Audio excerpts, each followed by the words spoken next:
I can control. Good morning, good afternoon, good evening around the world.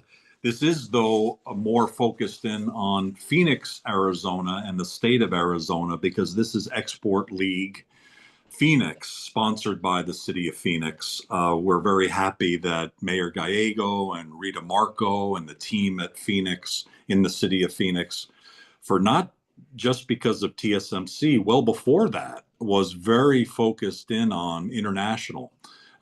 Some of you were part of the original meeting we had with then Supervisor Kate Gallego when she was running for mayor. It was the first public meeting she had as she was running for mayor, and it was against her Democratic opponent.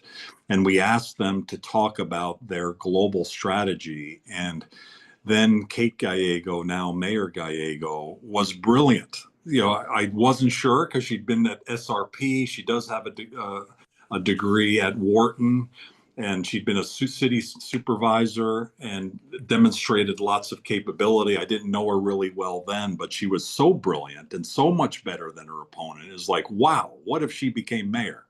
So she did, and I would say probably the most important, other than the kind of the dynamics of what Phoenix and Arizona are all about, she's probably the most important person to bring TSMC and their $165 billion investment to Phoenix. And so those are the things that Globies and the global tribe can do when they put their mind to doing some great things. And great things happen when you're doing global business. So one of the things that we had started a few years ago was Export League.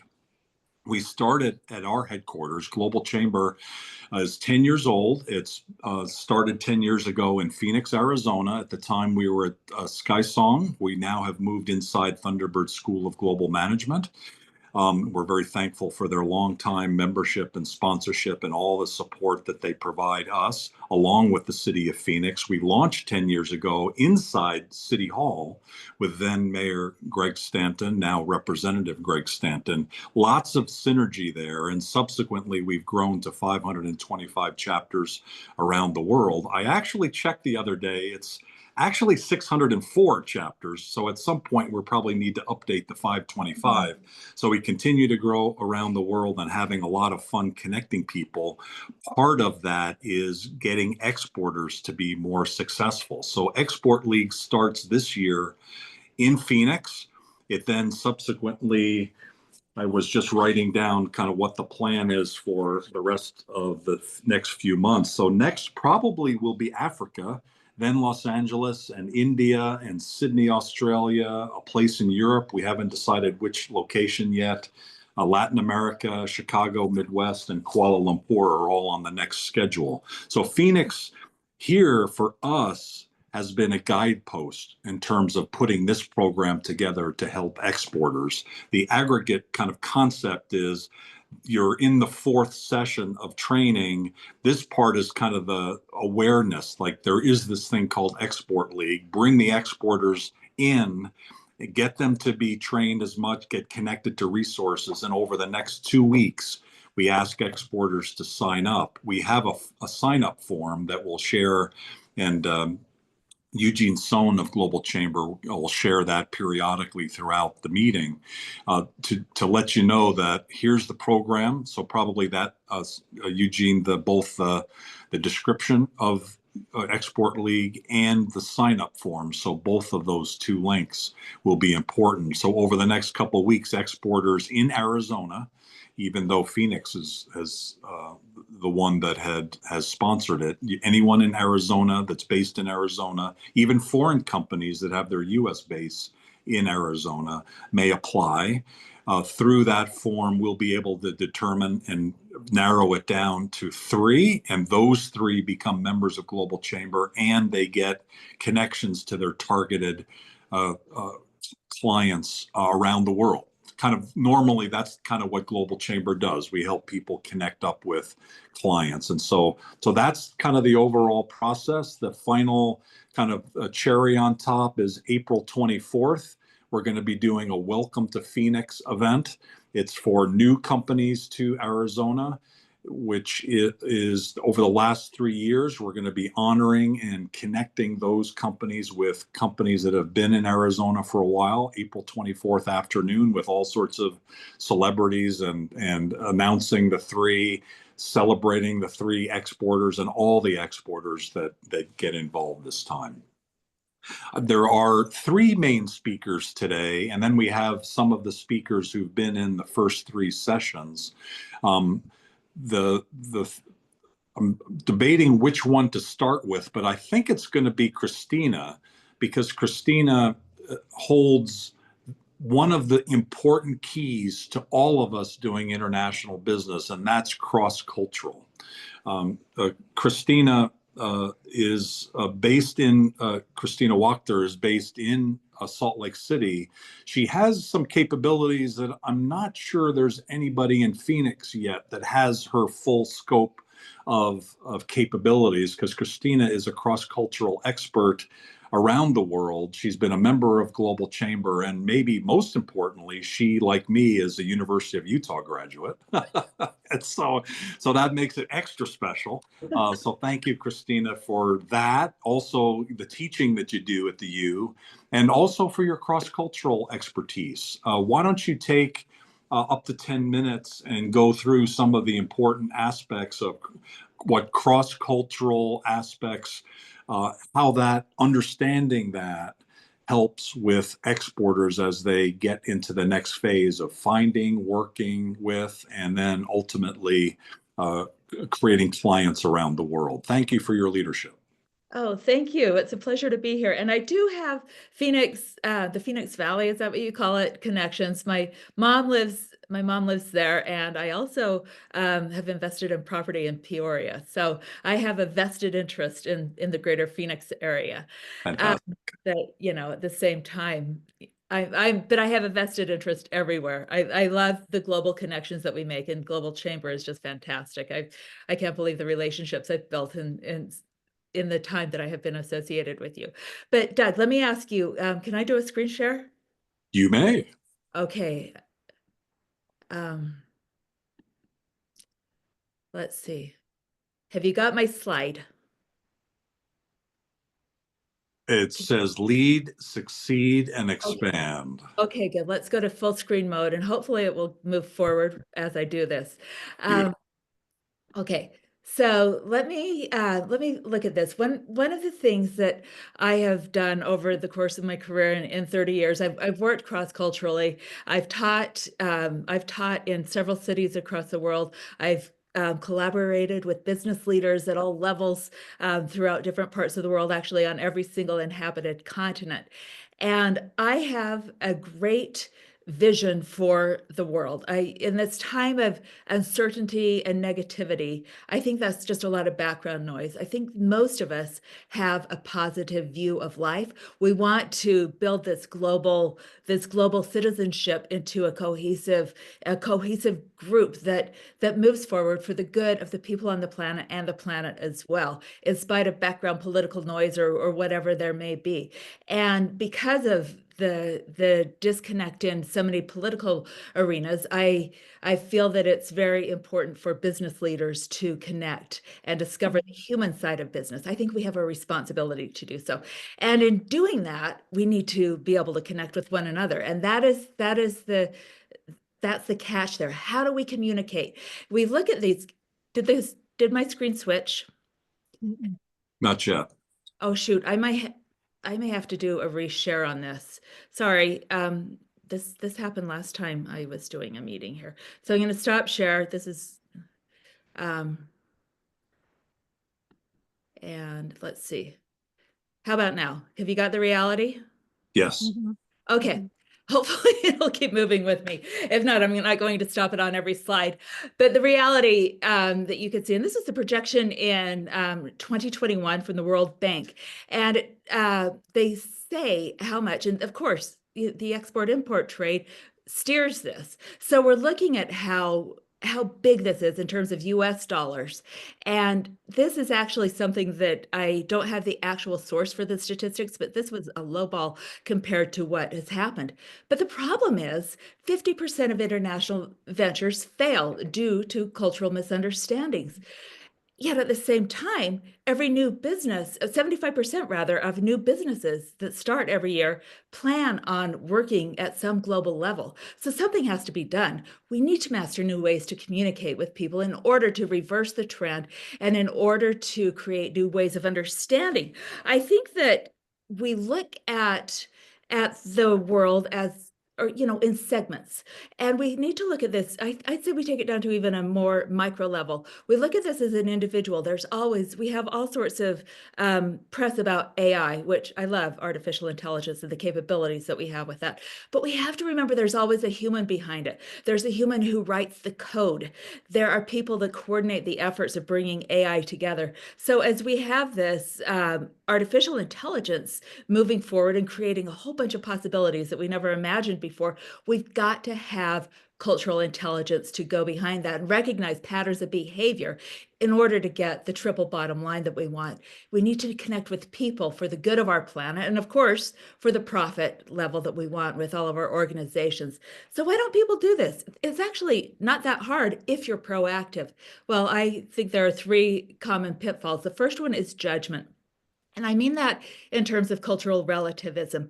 And cultural relativism is all about context and judging other people through an ethnocentric view that my way is better. If they want to do business with me, they've got to do it my way. That's one of the biggest errors that I've seen in terms of business failures internationally. And the second one is ego. I got this. I got this. I don't need I don't need to go much further than what I've done. I'm prepared. I'll figure it out as I go along. I've succeeded in one place. Why won't I succeed in another place? Without taking the time to plan what you are doing. And the other issue, they overlap, obviously, is pride and not willing to ask for help and the willingness to actually make lasting connections. These are what are the human rights of people. We have the desire to belong in particular places. We all deserve dignity. At the same time, we're craving respect. And you have to communicate effectively in order to grant your counterpart in business these rights that they deserve. And in order to do that, you've got to get their culture. And so what is culture? It's everything. It's the backstory of our life.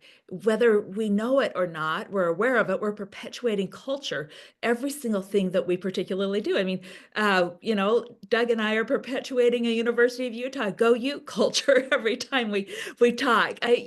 You see that there are things that are just inherent and woven into the being of who you are that perpetuate a culture over time.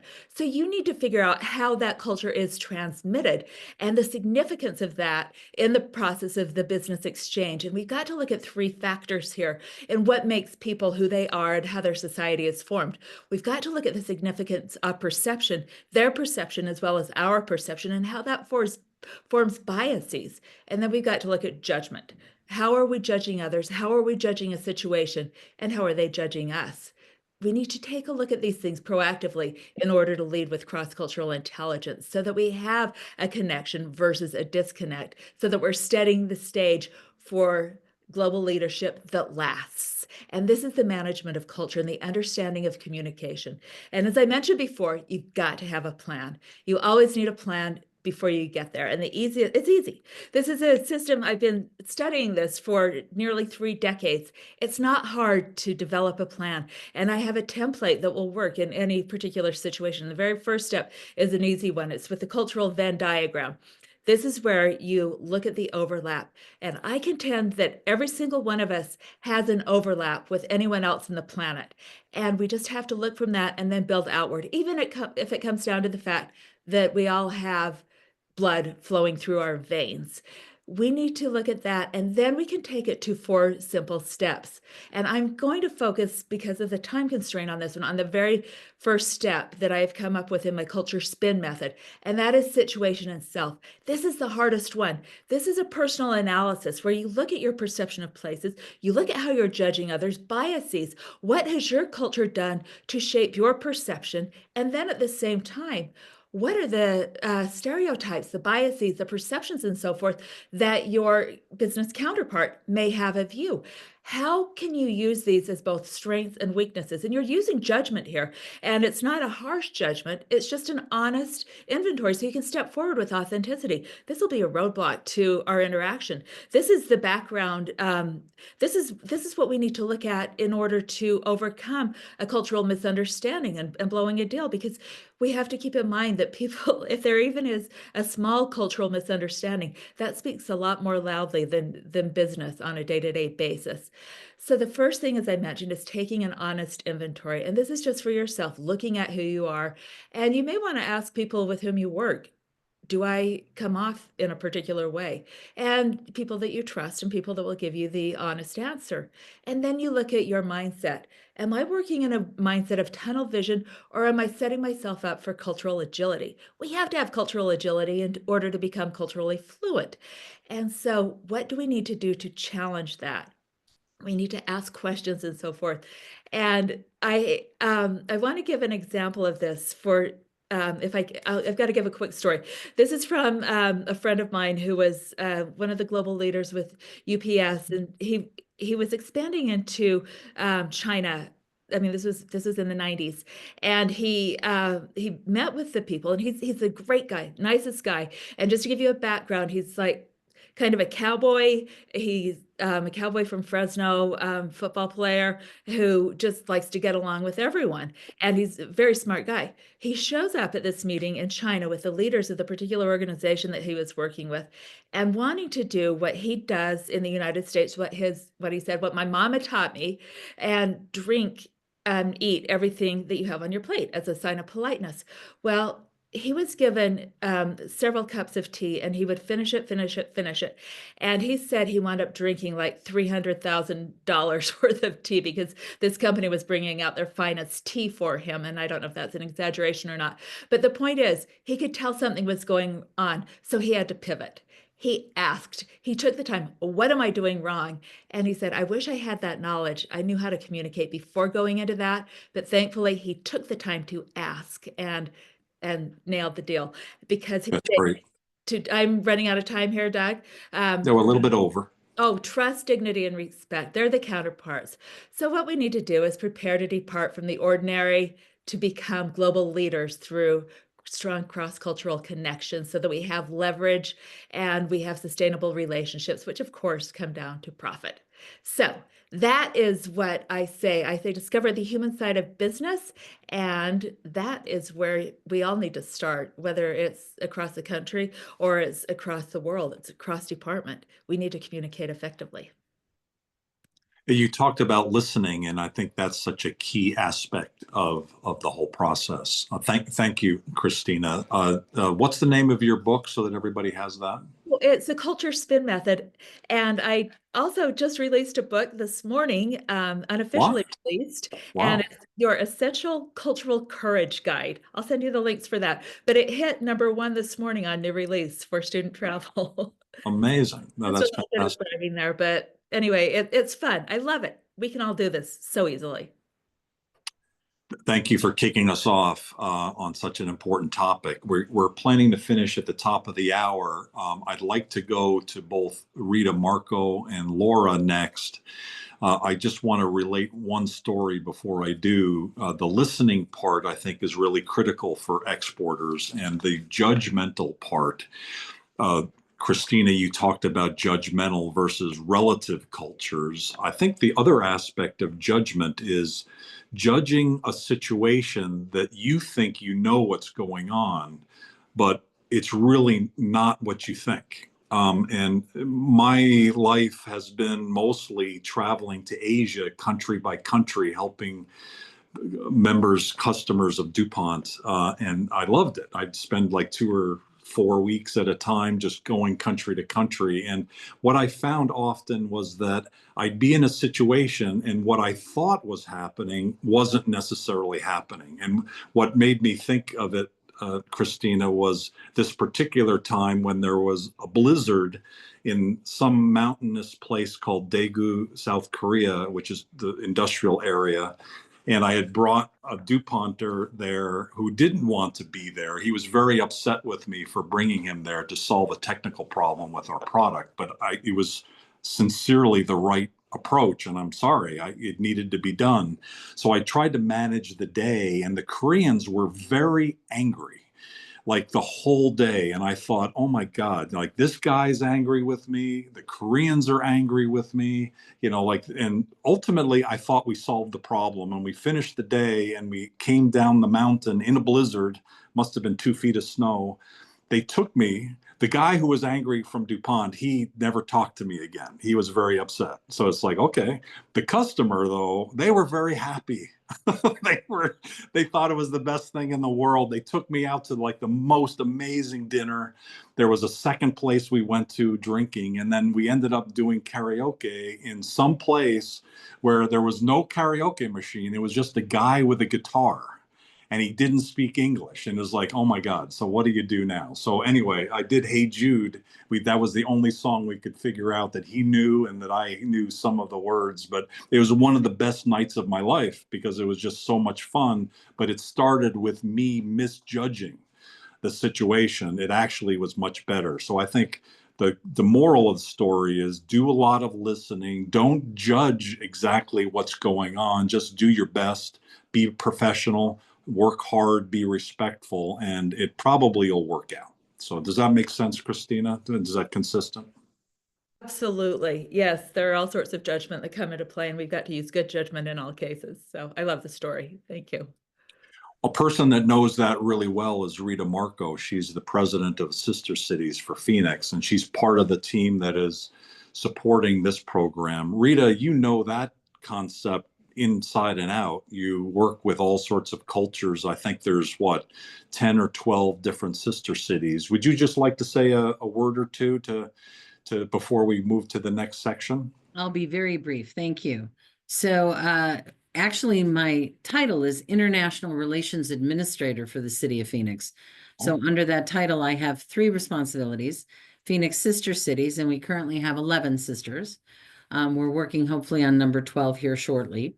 I am the protocol officer for the city. So, that means anytime we have guests coming from elsewhere, I try to make sure that we don't embarrass ourselves or insult them. That's my big goal. And then the third role that I have is international economic development. And we have, under Sister Cities, for some time now, recognized the importance of exporters, especially through our Global Links Business Luncheon, where every year the mayor honors at least an export champion this year. Sometimes the awards change up a little bit, but this year we honored Avnet. In the past, we've honored Gore. There have been many, many companies that we have recognized for highlighting Phoenix on the international stage through their export work. So exporters are incredibly important to the Phoenix economy, incredibly important to Mayor Gallego, which is why she gives her awards and why we are endorsing the Export League. I just want to point out, as the 5th largest city in the country and the fastest growing, we have tremendous opportunity for companies here to work internationally. And I know that the current environment is a little bit, how can I put this, rocky, but I have confidence in our companies to move forward with their export plans. So I am here to be an export supporter and to encourage everybody to participate in the league. And hopefully we'll have some excellent companies to bring forward. I also want to put a quick plug in, forgive me, Doug, for the Phoenix Global Forum, April 8 and 9 at the Phoenix Convention Center, where we will be welcoming 400 dignitaries, business leaders, thought leaders, to talk about everything from AI and quantum computing to the finding a cure for cancer and everything in between. So we are currently open for registrations, and you can do that at phoenixglobalforum.com. And we even have early bird pricing through March 29. So by all means, join us for that 2-day event at the Phoenix Convention Center. I think that's it, Doug. Amazing. Great. Thank you very much for your leadership and all the work that you do.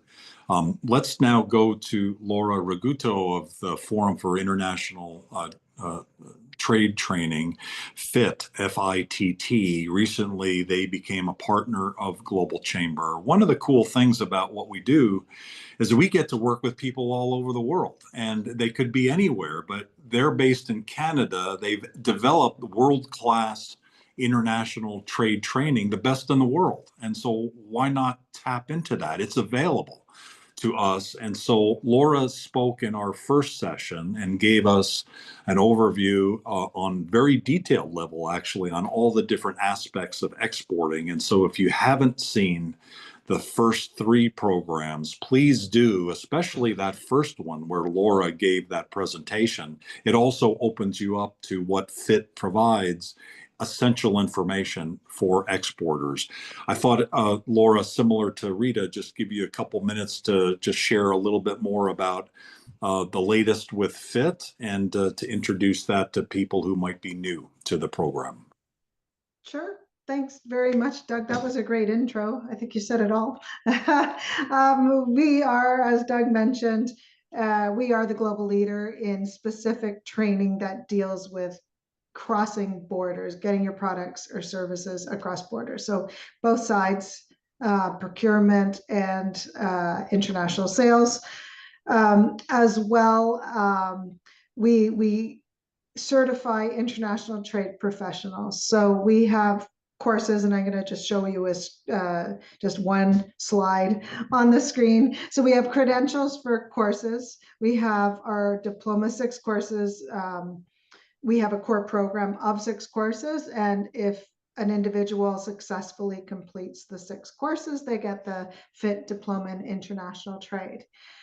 We also certify professionals, so they're certified to our standard competencies, and with 3 years of international trade experience. There are different pathways, but the main pathway is with the Diploma in International Trade, and then the designation itself is called a Certified International Trade Professional, or CITP is the acronym. So I'm just going to show you one slide. These are our 6 courses, and I'm excited to hear from the speakers today talking about logistics, supply chain. So we have these 6 courses, everything from feasibility of international trade through to market entry strategies, how to modify products and services for global markets, trade finance, international sales and marketing. So these are our key courses. What's important is, as it says here, the presentation that I gave, get ready to export, because we believe that trade doesn't just happen. Trade happens between individuals, and trade happens with trade competent people. So all of our training is about mitigating risks, because it is more complex. You're dealing with a customer that could be an ocean apart. So there are complexities that you have to learn to navigate. And some of those complexities are the regulatory piece, but understanding what's involved in order to plan properly, to take advantage of some of the opportunities that exist in other markets. So we have a code on the screen. And so if you're a Global Chamber member, you can just check out for any one of our courses. Our courses are found at edcfit.com. You can use the code whether you're a member, non-member, and that just helps the Chamber and FITT identify if you're on a call, if you're in today's event, for example. It just helps us identify that you as an individual have come from the Global Chamber, either through as members or through an event. Just wanted to mention just one thing. We are co-branded with Export Development Canada. So you can see the 2 logos on the bottom left of the screen. So Export Development Canada is the export credit agency in Canada. FITT is headquartered in Ottawa. But our training is country neutral. So it doesn't matter where an exporter is, where an individual is located. The courses, it's about being strategic and understanding what you need to research, understanding what you need to know in order to succeed.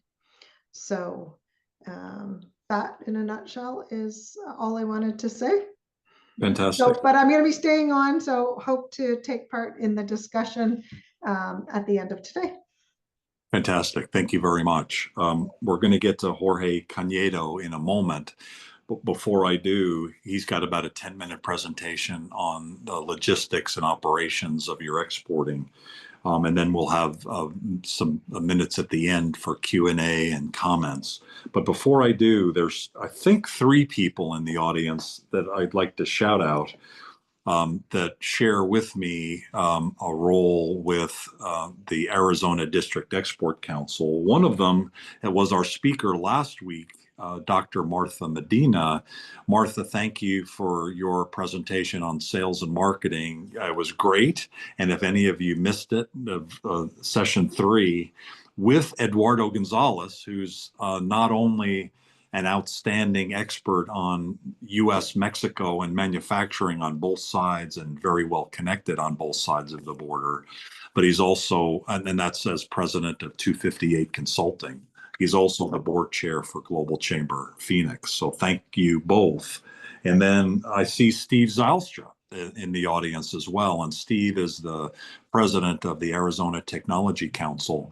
Steve and I remember before starting Global Chamber, he and I, before like a lot of stuff happened, we were thinking, you know, gee, there's all these different cities and groups, you know, why don't we better get along? Why don't we align ourselves to kind of help kind of the community? And I think our vision was we'd have like dozens and dozens of people show up, and actually probably a few dozen did, but it didn't really kind of go there as far as we wanted until, you know, a lot of this started to come together, like with GPAC's plan and a variety of other things. And Steve is very active on the political side as well, political action. And so, Steve, thank you for your leadership. Eduardo and Martha, do you have any additional comments that you'd like to make? Thanks, Doug. Excited to be back on again today and happy to answer any questions for most of you. Yes, I gave the talk on sales and marketing, but as Doug knows, I'm the Vice President of International Sales at 21st Century Healthcare, and I handle all of, from start to finish of selling, registering product, exporting it, the logistics side of all of the sales for our company internationally. So I'm happy to answer any questions as a company, as a person who actually does all the hands-on work. I'm happy to help anybody out. So. You're also the marketing committee chair for the Arizona District Export Council. Could you just explain a little bit more about the council? Yeah, of course. The Arizona District Export Council is a group of, I think we're about 31 members right now. We are vetted by the U.S. Secretary of Commerce, and our job is to help companies within Arizona export, much like what Doug does through Global Chamber, but we're more on the call it government side as volunteers.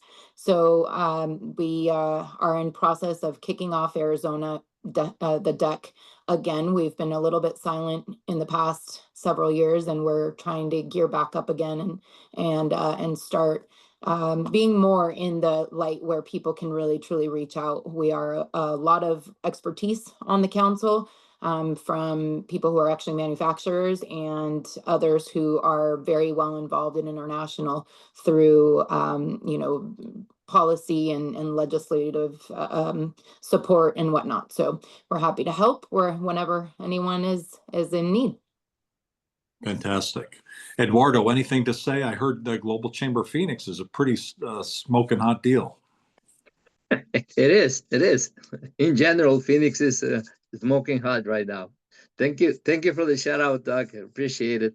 I'm also part of the deck, and I'm also, of course, trying to help Doug grow the Global Chamber chapter here in Phoenix. And I run my company where we help companies locate contract manufacturing on the Mexican side. So basically helping US companies stay competitive in a global marketplace. So I come in and add the Mexico component to their manufacturing. So I don't know if you know, but for every dollar that you sell from manufacturing in China, I believe only 10 cents stay in the US, but for every dollar that you sell in the US using Mexico as a manufacturer, about 70 cents stay in the US. So it makes a lot of sense to nearshore and manufacture and sell in your own region. So yeah, happy to help, happy to answer any questions, and happy to be part of the Doug's team here in Phoenix. Thank you.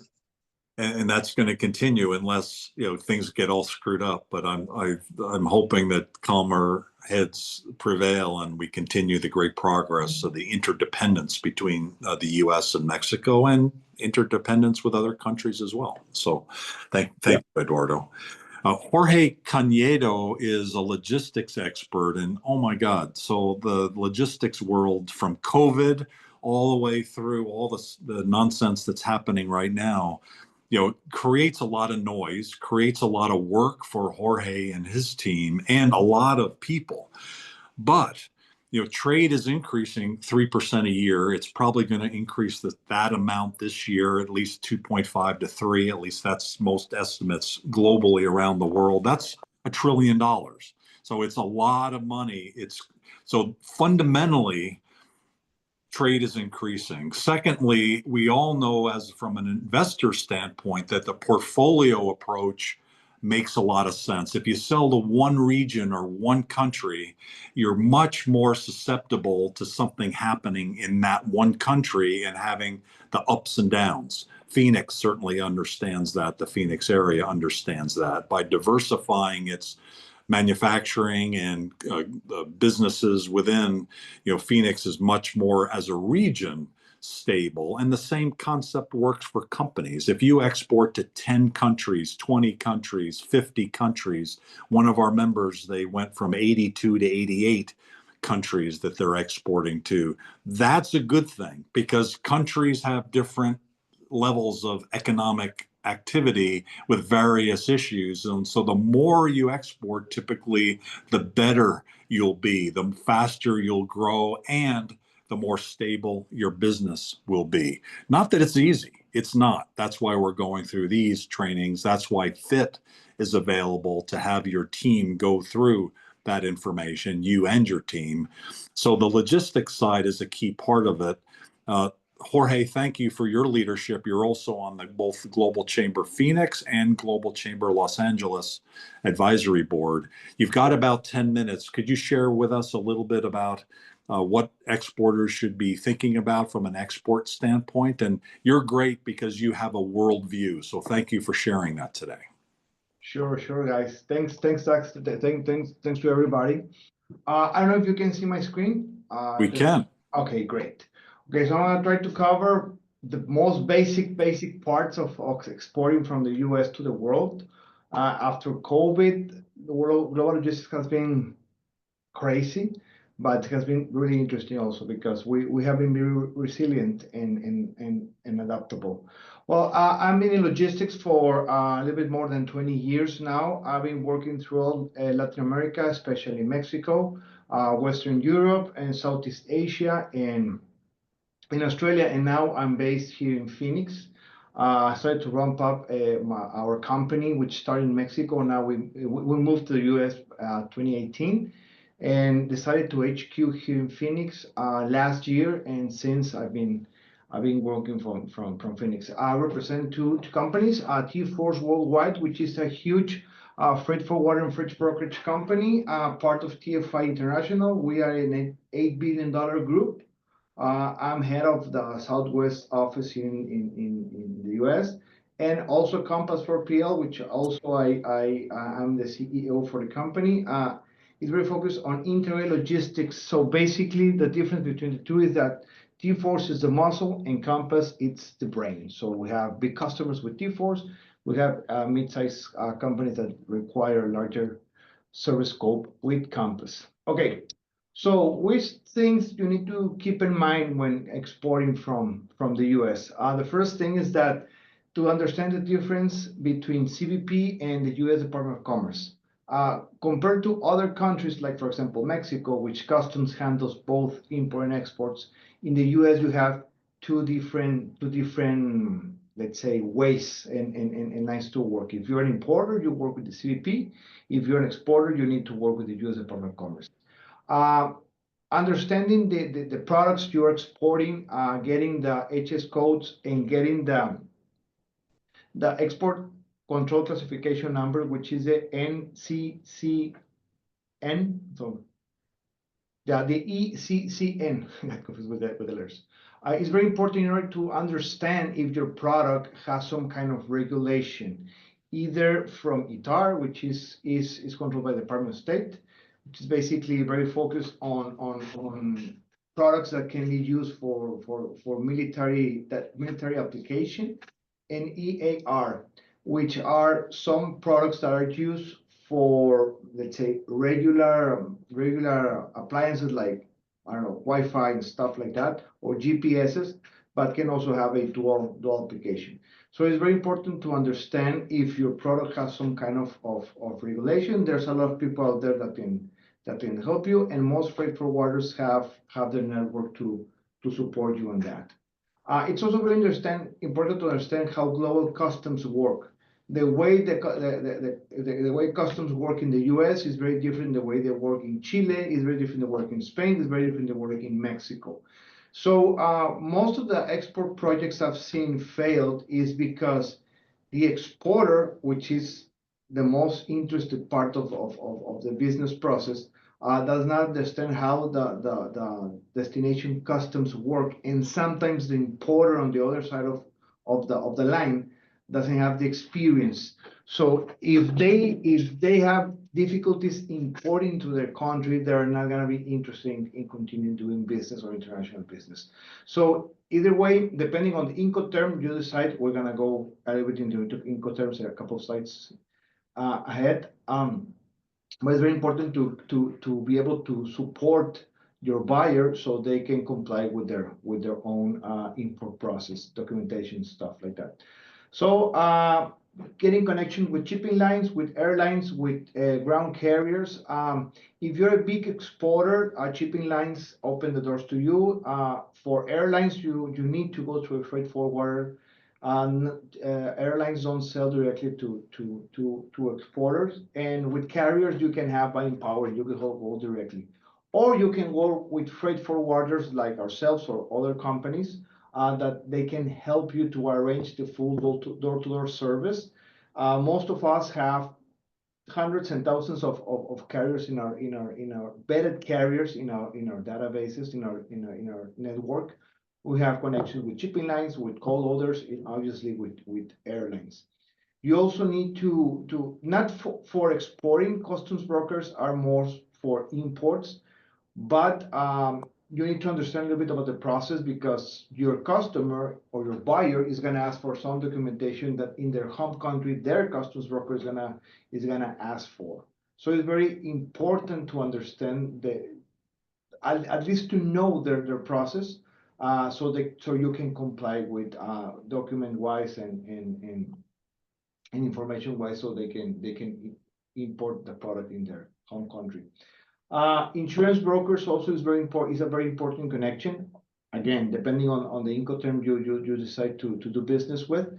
But if you don't have access to a good customs broker, when things go wrong is when they start showing how good or bad they are. So it's very important to get to know them and to ask for past experiences they had, especially bad past experiences, and how they have solved them. Because insurance and risk management is a very important part of logistics. And at the end, warehousing and packaging is all very important to understand which kind of packaging your cargo must use in order to avoid any kind of damage, and also to understand if that package can be considered as a packaging in the destination country, or is going to be considered as an additional item, and that can cost customs products. For example, in Mexico, if you send steel pallets, customs consider that as a product, not as a packaging, because they're steel.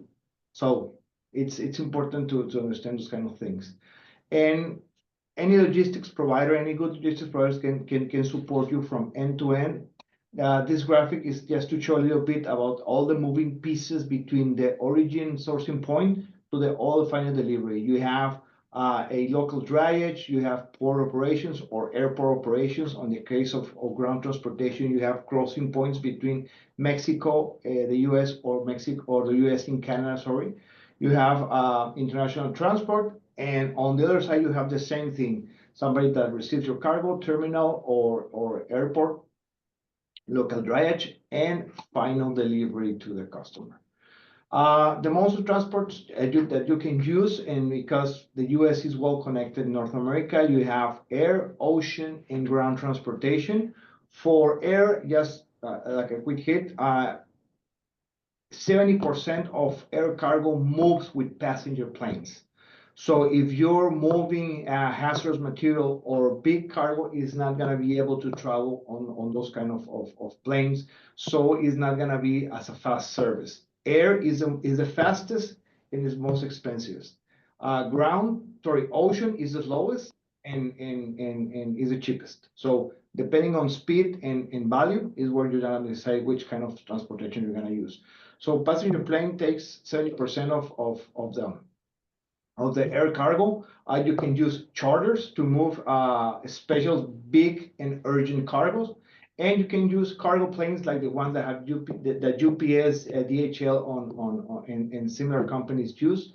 They don't provide daily service, but they can carry hazmat materials like batteries and similars, and they can carry big size items. For ocean, you can move FCL, which is full container load, is full container, which is 20, 40, or 45 footer. And you can do LCL if you are just shipping a couple of pallets or a couple of boxes, which is less than container load. Basically, you just give a logistics company your cargo, and they consolidate and move around a network, global network to move around the pallets. Same thing for ground transportation. You can move FTL between the US, Canada, and Mexico. But if you're moving a couple of pallets, you can use straight trucks, sprinter vans, and even LTL. LTL is growing a lot with the new connection between Mexico and the US. LTL shipments between those two countries are growing. After COVID, some shippers realized that it's more efficient to move a couple of pallets instead of waiting to get a full truckload. So they spend a little bit more, but the whole process and cash flow improves because of moving less cargo. The types of cargo are dry, regular. Very important to understand which kind of cargo you're going to move, because that depends on which regulation you need to comply with regarding international shipping. You have dry cargo, you have hazmat, you have temperature control. In temperature control, you have cargo that requires a refrigeration. You need to have something that controls temperature, and you can also have reefers or reefer trucks that don't have the HVAC on, that they just are insulated. There are some products, for example, some plastic products. If they travel, for example, in places like Arizona, they can get bent due to temperature changes between the north and the south. So that's very important to understand the way your product behaves, because at the end, if the routing has some temperature changes between moving from the northern hemisphere to the south one, it can create problems for your product. So it's very important to understand that technical part of the items, of the products. And you also have project cargo, which is oversized, over-heavy project cargo. Sorry. A little bit of the main ports. This is out of date. Right now, Laredo is the most important entry point in the US. It was number 3, like 3 years ago. It was Long Beach, then it was New York, some crossing points with Canada, and then Mexico. But this has changed. change. So basically, you have your ports in LA, where you do most of shipments to and from Asia. New York, the same. Miami is a huge hub for air and ocean cargo with Central and South America. So 60-70% of cargo moving to the south goes through Miami. Laredo obviously takes care of 65% of cargo moving to Mexico, and to Canada, it's Detroit. So most of these, especially ground ports, are full right now. I don't know what's going to happen after these changes that the new administration is implementing, but at the end, they require new infrastructure because things are moving very, very slow. Thank you, Jorge. And just one last piece, which kind of things you need to cover during your export operations, which most of these things can be taken care by your freight forwarder if you give them a POA. To file your EEI, which is your export clearance, you need to know your shipper, your consignee. It's very important, your ultimate consignee, because this is to avoid any kind of strangulation and to avoid your cargo ending up in a constrained country or a constrained buyer. So you need to do your restricted party screening. Also, your freight forwarder can help you with this, and to know your HS code, your ECCN, to understand which documents your importer require. Basically, the most cases are packing lists, invoices, and some special technical sheets, so they can understand if they're gonna pay tariffs or they're gonna have any kind of regulation for non-tariff compliance. And just to end up, Incoterms, that's something that's very important for you to understand. Please avoid closing a contract if you don't understand Incoterms. There's a lot of people out there that can give you support. Freight forwarders can give you support, but a lot of companies have lost important amounts of money because they don't understand Incoterms or they wrongly apply them.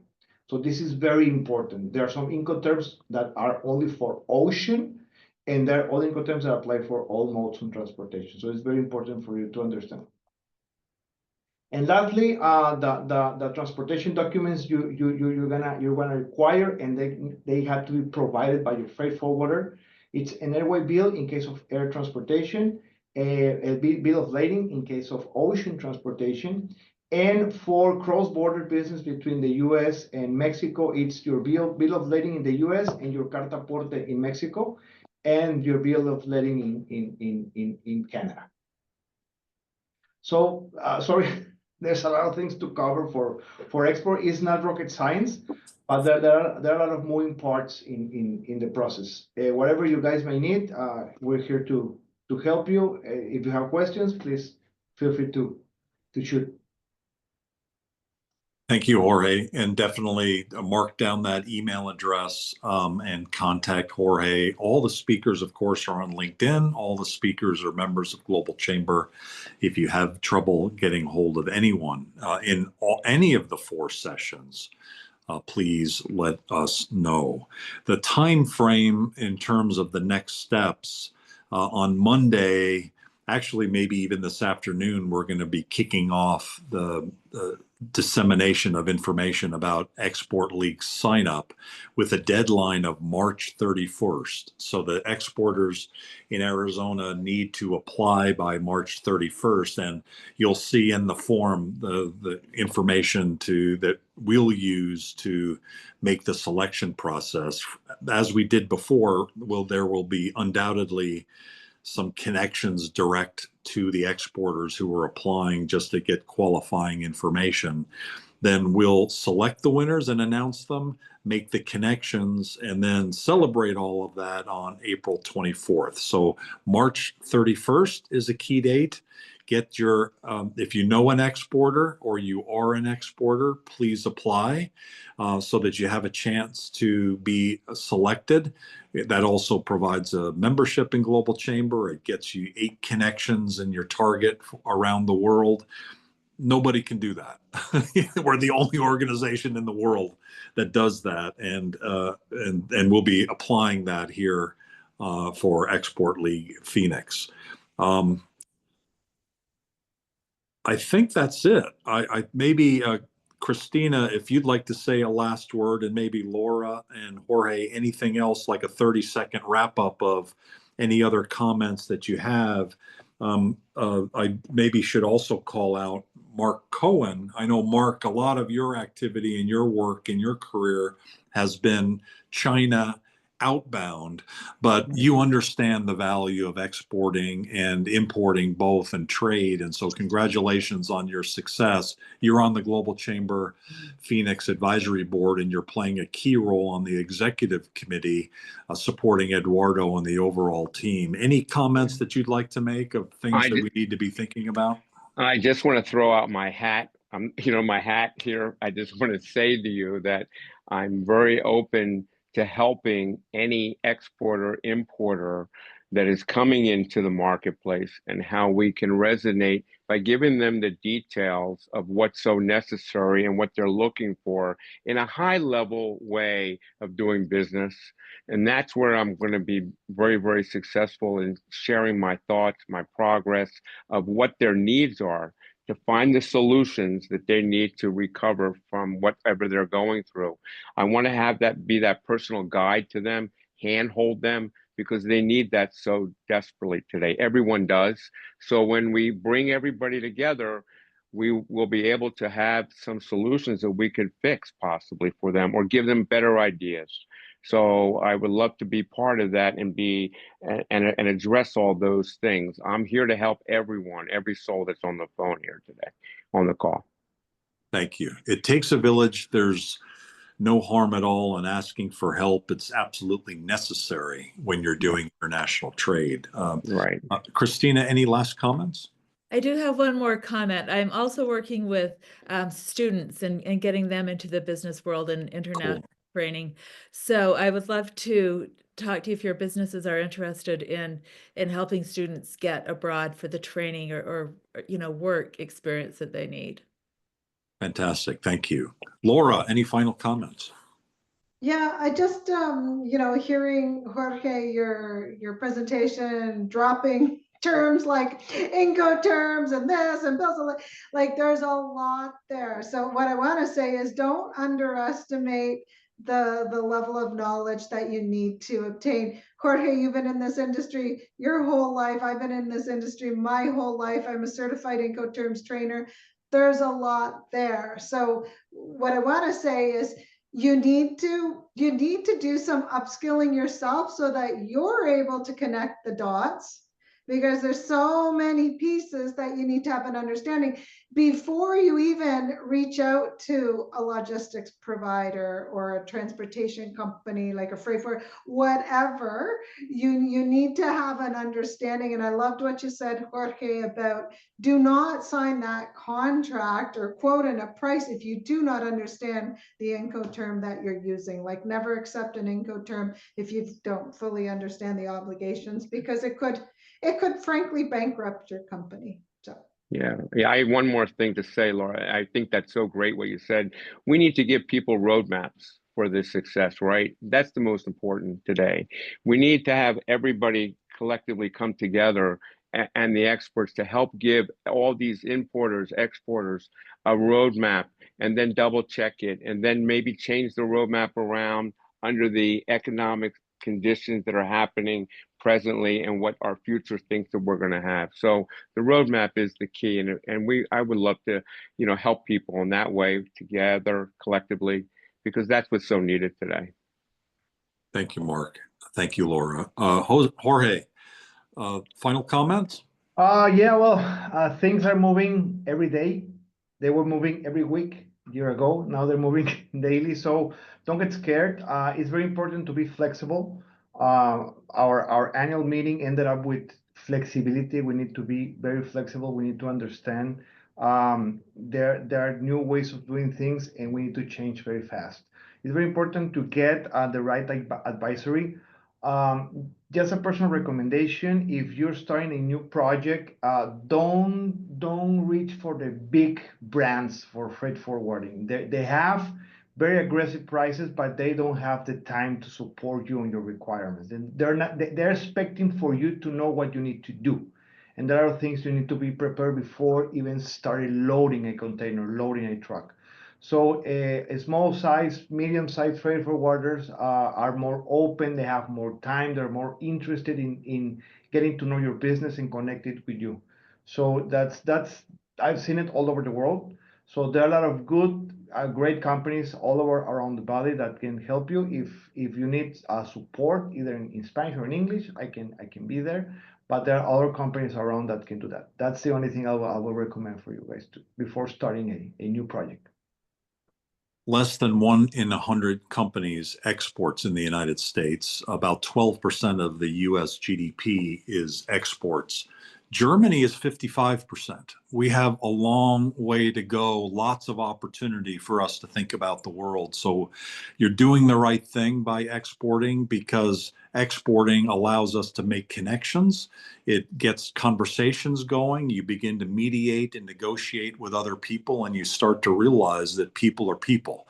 And a lot of the problems of the world today are the isolation of people or the misunderstanding of different groups of people. And exporting requires you to understand them and to listen to the things that we talked about. So you're really not just creating prosperity for your own company and yourself, but for your community and a better world. So keep at it. Use the global tribe to be more successful. I'd like to recognize a few global chamber leaders that are in this call. Eugene Son is running this program for Global Chamber, and she's having some Wi-Fi problems, and so I'm not sure she's able to say anything. Eugene, are you able to speak? Are you there? Hi, can you guys hear me? Yes, we can. Did you have any final comment that you'd like to make? Oh. Actually, you mentioned almost everything, so I just wrap up this event. Yeah, thank you for your time, everyone. I hope today's event was helpful. As Doug mentioned, I have a Wi-Fi problem, so during the events, I couldn't say anything. Yeah, anyway, today our training sessions are finished, but we still have our expert league meet up next Friday, same time at opportunity for you to network, share ideas, and explore global growth opportunities. And the deadline is 31st. So if you are available, please join us and get valuable insights and make connections. So thank you, everyone, and have a good rest of your day. Thank you. Thank you, Eugene. Just also quick shout out to Sally Alimam of Global Chamber for all the work that she's doing in building out our chambers around the world. All of our chapters, 525, maybe 604 is the real number. That's at least the number that I saw this morning. I'd also like to recognize Jemima Escultura of Global Chamber, zooming in and supporting this event from Singapore. Thank you, Jem, for all that you do. You're amazing. And then we've also got Cesar Trabanco, and maybe he should have the last word, because the last part of this program is connections. And so Cesar leads not just the company, but also this connection center in Puerto Rico. So Cesar, I don't know whether you can say anything or not, and if you got an opportunity to say anything, but could you close the room? Sure thing, Doug. Thank you. And thanks for all the speakers, Jorge, Christina, Laura, everyone. As great as it's gonna get, right? So just to mention a little bit of what we did a couple of years ago with this program, normally at the end, we help exporters to connect with prospects around the world based on the different needs that they presented, and that's where my involvement is, and it was an interesting session last time. I remember I was helping Doug. I don't know if you remember. There was a guy who painted like collectible cars and small cars, and he was looking for some specific connections in Europe. So that was a fun and learning experience. So I look forward to getting into that this time. Thanks everyone, and hope you have a wonderful weekend ahead. Thanks, everybody. Take care. Okay. Thanks, everyone. Have a great weekend, everyone. Thank you.